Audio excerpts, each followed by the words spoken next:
Saya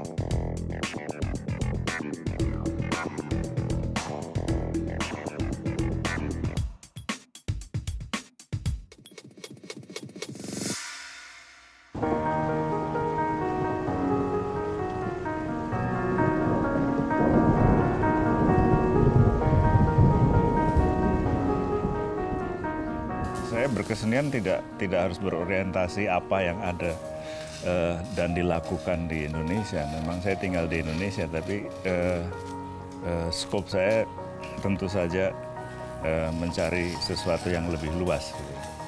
Jadi berkesenian ya hidup. Jadi kita bukan berkesenian untuk hidup, tapi kita hidup untuk berkesenian.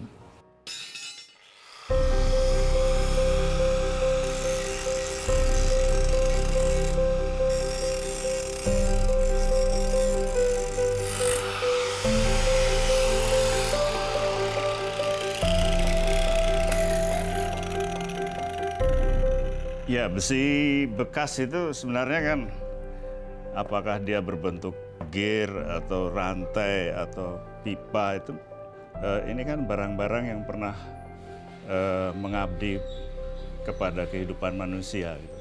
Tapi manusia melupakan jasa-jasanya, dia lempar begitu saja, dia buang.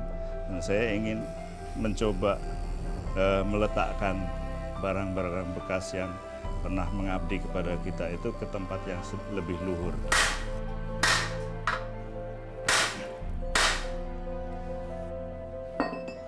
Ini adalah kaki. Kita selalu mempercantik mata kita, mempercantik wajah kita, mempercantik bibir kita, tapi kita sering lupa bahwa kita itu berdiri di atas kaki. Dan kaki yang membawa kita ke kemana saja, sampai ke mancanegara. Jadi saya ingin mencoba membuat kaki yang tanpa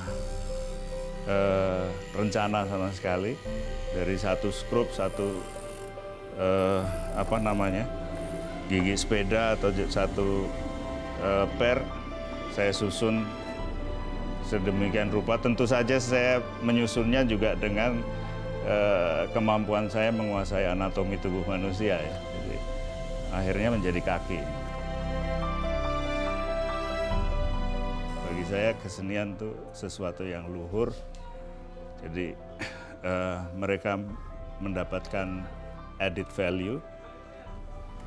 Mereka menjadi barang kesenian dan bisa mengabdi kepada kehidupan manusia dalam hal tentu saja secara rohani, secara spiritual.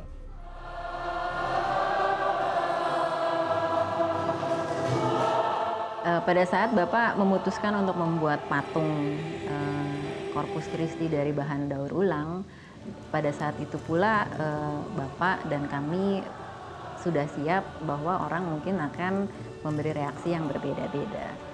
Dan itu memang terbukti pada saat patung itu selesai, datang ke lokasi dan dia siap dipasang. Saya ingat pada saat itu ada beberapa umat yang datang dan mereka menyaksikan prosesnya. Yang lucu adalah ada seorang ibu di sebelah kiri saya, dia sedang bertanya-tanya, ini apa bagusnya gitu ya, kok barang bekas dijadikan patung.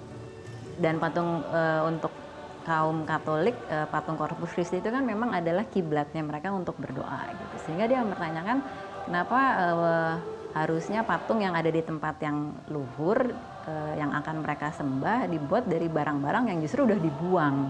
Itu kan kontradiktif gitu. Tapi di sisi lain ada satu ibu yang juga di sebelah kanan saya, dia malah sedang menangis gitu. Lalu dalam sesugukan tangisannya dia bilang dia sangat tersentuh melihat patung ini karena dia ingat bahwa figur Tuhan yang dia sembah memang datang dari kaum yang paling papa. Seni adalah bahasa Tuhan karena Tuhan senantiasa membuat segala ciptaannya itu seni, bahkan semut, rumput yang kecil pun dibuat sedemikian indahnya. Maka kalau kita bicara tentang simbol, tentang Tuhan, kita senantiasa berbicara tentang seni. Gitu. Banyak orang yang memang kemudian mengagumi, terima kasih, tapi juga ada yang protes mengatakan ini kok kayak transformer, dan mengatakan wah saya ngeri. Ya, tapi sekali lagi ini suatu simbol yang harus kita pajang, yang harus kita wartakan gitu, bahwa ada nilai. Ya, setiap simbol ada nilai-nilai religius yang menurut saya sangat penting. Yang dipakai Teguh adalah besi-besi bekas. Besi-besi ini pernah berjasa gitu. Ya, sekalipun sudah menjadi bekas itu. Jadi ini gambaran dari banyak orang juga gitu. Ya, meskipun kita ini banyak kekurangan, tapi kita ada artinya hidup dalam dunia ini. Buat saya kesenian itu bukan hal yang harus memberi kenyamanan, justru harus menjadi provokator. Gitu. Anda harus diprovok supaya mendapatkan gagasan-gagasan baru. Sebuah karya seni spektakuler tidak selalu lahir dari filosofi rumit, namun juga berasal dari imajinasi yang sederhana. Proses kreatif inilah yang dilakukan Teguh Ostentrik yang mengangkat kehormatan besi bekas menjadi karya estetik.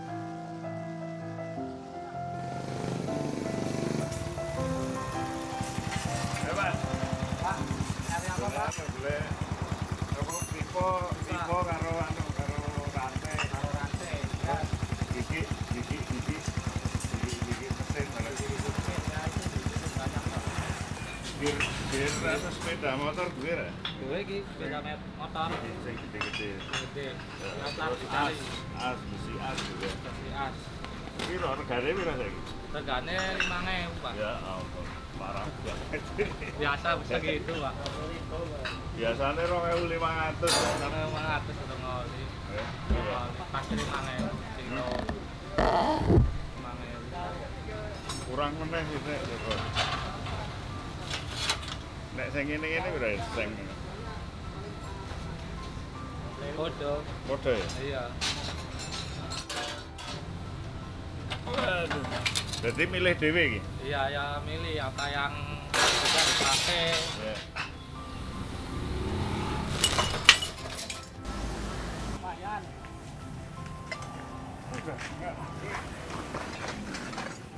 Nek ono sing gede, Oh ya. ditelepon ya? Oh ya, ntar saya telepon. Ya, simpen ya. Iya, simpen Mbak Agung.